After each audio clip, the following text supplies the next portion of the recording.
बहिनिया सातो आल रहे मैया, सातो बहिनिया सातो आल रहे मैया। ए मैया सातो मिली बगिया देखना चला रहे मैया। ए मैया सातो मिली बगिया देखना चला रहे मैया। सातो बहिनिया सातो आल रहे मैया। ए मैया सातो मिली बगिया देखना चला रहे मैया। ए मैया सातो मिली जुली।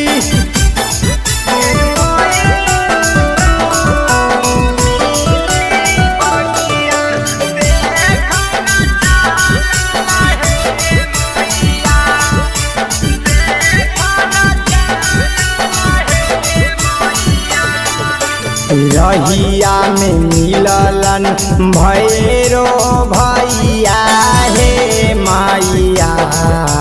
रहिया में मिललन भैरो भैया हे मैया। ए मैया किया किया देखलन बगिया के रूपवा हे मैया।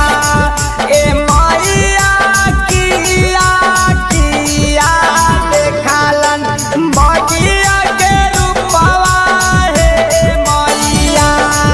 ए मैया सातो मिली बगिया देखना चला रहे मैया।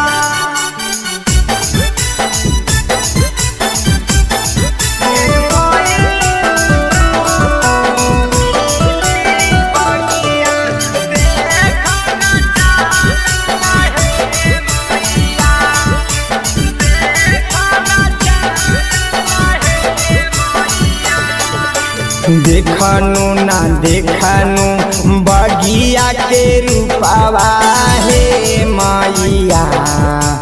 देखनु ना देखनु बगिया के रूपवा हे मैया। ए मैया ढोला रे बाजना में बगिया भरल हे मैया। ए मैया ढोला रे बाजना में बगिया भरल हे मैया। ए मैया राहुला रवानी गीतिया गाई के सुनावे हे मैया। भोलेनाथ रिकॉर्डिंग स्टूडियो बानावर बिशुनगंज।